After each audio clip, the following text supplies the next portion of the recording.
Здравствуйте, друзья! В этом видео речь пойдет про разные материалы для набивки сальника, альтернатива графиту. В своих видео я не то чтобы рекламирую, нет, у меня дядя не работает на графитовой фабрике, просто я считаю, что графит это наиболее доступный материал для домашнего умельца и даже не умельца. То есть у вас может не быть молотка в доме, но карандаш или там пара карандашей у вас всегда найдется, которые там можно разобрать.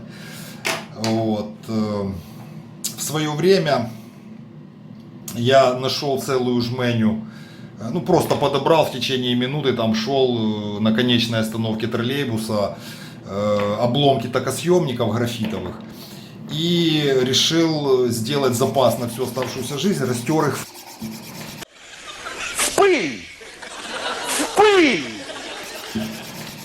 Но тогда я был мал и глуп и не видал еще больших двухкомфорочных примусов.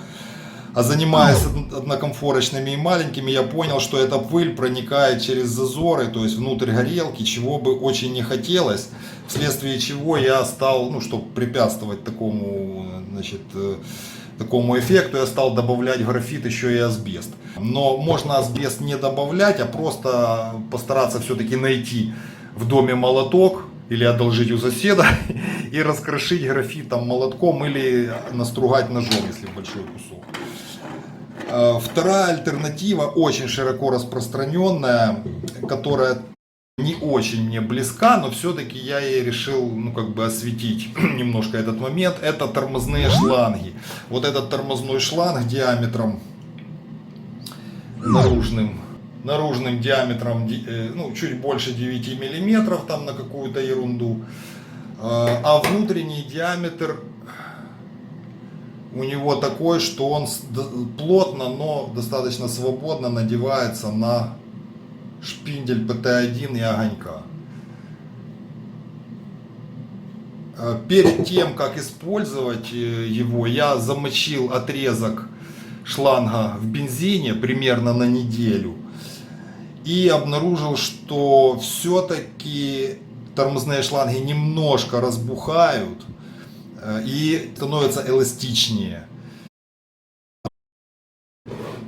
Для нарезки шланга сделал вот такую вот приспособу. Здесь промежутки между лезвиями в среднем где-то от 3,2 до 3,5. Вот такие три. Самое главное, чтобы совпадала плоскость у них. Иначе, она все равно там чуть-чуть не совпадает, это небольшая проблема, но желательно, чтобы плоскость у них всех совпадала. Вот это сверло, вот эта пятерка, и на ней шланг будет проскальзывать при нарезке, поэтому лучше всего, наверное, взять 5,5, но у меня 5,5 нет под рукой, вот это вот сверло шестерка.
результате получилось, ну вот это вот отход.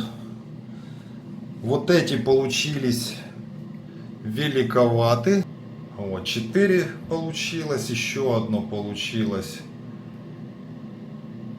Ну вот 3,5 уже в принципе годится для применения.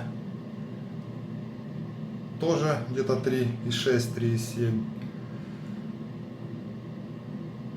Ну вот это 2,8, это четко как родная. Но я не знаю, наверное, там на поджать уже может не хватить.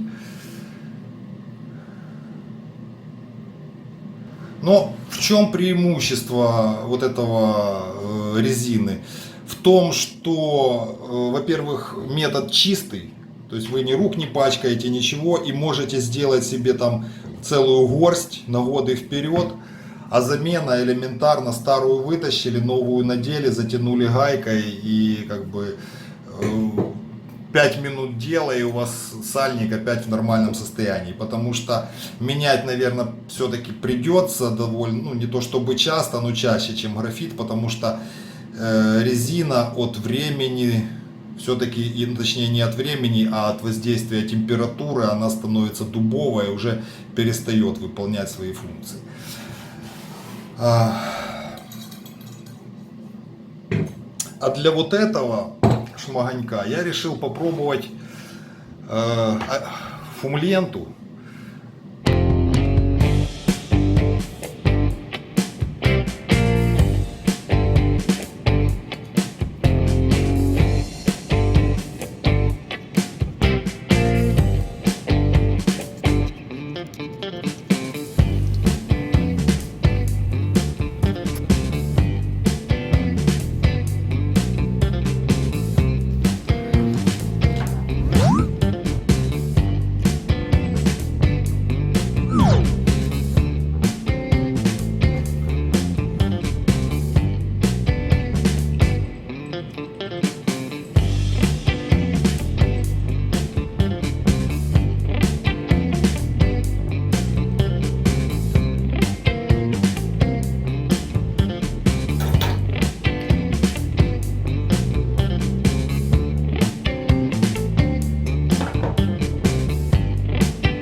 Терапласт – это самое скользкое в природе вещество. Еще более скользкое даже, чем тающий лед.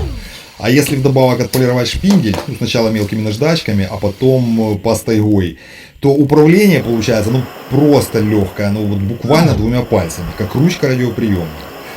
Что, впрочем, может не очень хорошо быть для шмелей, речь на зубчатых и эксцентриков, потому что там желательно туговатый сальник иметь, чтобы точно выставить мощность в заданном уровне. А для резьбовых ПТшек и огоньков это самое оно. И в самый свой первый запуск я, погнавшись за мощностью, перекачал бак, и сальник у меня, конечно, начал травить. Ну, это всегда с новыми сальниками такое происходит. Но буквально четверть оборота, и течь устранена, и сейчас вот ничего не травит, все нормально.